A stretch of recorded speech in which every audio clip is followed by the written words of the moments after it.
You know smartphones to come in one type of design, and this has been the same ever since Apple launched the first iPhone back in 2007. The style has changed, but the blueprint has still remained the same. It's a slate design. Until companies decided that we needed to fold our phones. Huawei, Xiaomi, Motorola have all shown their implementations of a folding phone. But today, we are going to take a look at the Samsung Galaxy Z Flip.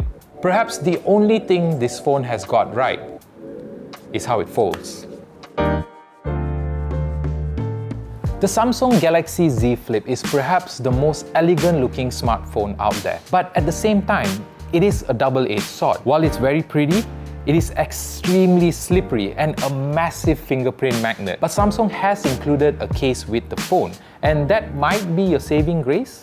The phone is equipped with a 6.7-inch AMOLED display, but it's not any regular AMOLED display. Samsung is calling it a foldable dynamic AMOLED display. And you can see it for yourself when you fold the phone. So because it's a foldable phone, there is no glass protecting the display. Instead, it uses a protective film, which is not very good at resisting scratches. In fact, if you look at the phone with the display turned off, you will see that there is a lot of scratches on the display.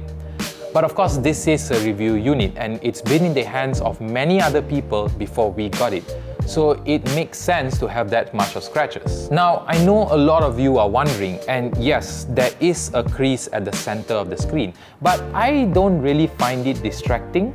However, if you rub your fingers on the screen, you can definitely feel that crease. The Z Flip is also super thin at only 7.2 millimeters. So yes, that means if you have big hands, this is going to be tough to hold on to. It is also very hard to reach to the top parts of the phone, especially if you're trying to bring down the notification drawer or adjust the volume. But that's because it is much longer than a regular smartphone.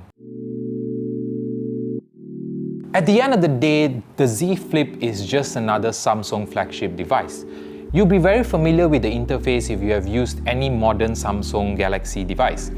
But because it folds, it adds some new features that only make sense if you have a foldable phone. In certain apps, you'll be able to split the interface if you fold the phone in half. You can do this with apps like the camera, Google Duo, and the image gallery. But it only works with apps that are built by Samsung and selected Google apps. However, it is a far better alternative than putting a ring or a grip at the back of your phone. My overall usage of the phone has been very smooth, and it's surprisingly fun to use as well.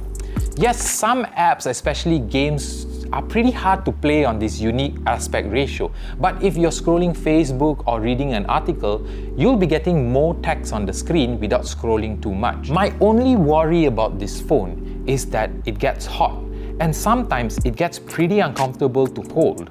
But this only happens when I am using the camera, playing a game, and charging the phone. Now, this could be due to the size of the phone, as it doesn't give much space for thermal dissipation.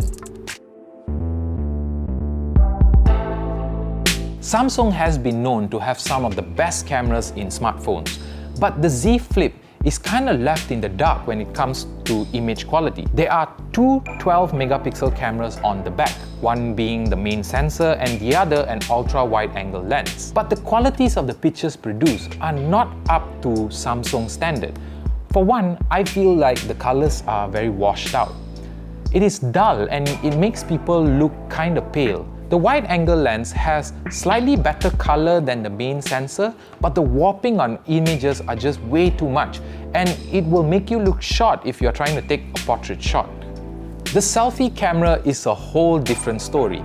The beautification effect is just way too much for me, and it kind of makes you look like a plastic doll. It also shares the same color issues with the main sensor. It's just not as vibrant as I want it to be. Now, you can use the main sensors to take a picture, but you're gonna have to deal with a screen that is so small that I'm not sure how you're gonna see yourself in it. While it might not be a good screen to use for your selfies, it's really great at showing notifications without you flipping the phone open. The battery life is not great. It's powered by a 3300 mAh battery and it doesn't last me to the end of the day. Even on light usage, I find myself charging the phone by dinner. And if I am playing a game, browsing the internet, watching a video, then I find myself charging it by the evening. I guess the small battery is again related to the size of the phone. There is just not enough space to put a larger battery capacity. Overall, the Z Flip is a very unique phone. But whether it's going to be a good phone or not, that really depends on how you use it. If you're going to be using it to browse the internet and scroll your social media, then it is definitely something that you can consider. But if you want to play games and do everything else in between, then I think it might not suit your needs. To put it simply, it's not a phone that you need, but it's a phone that you want. So the question is this the future of smartphones? Let me know your answers in the comment section below. And while you're there, do give this video a like, subscribe if you're not, and hit that bell icon to get notified with our latest video. And with that, guys, please do stay safe, and I'll see you in the next video.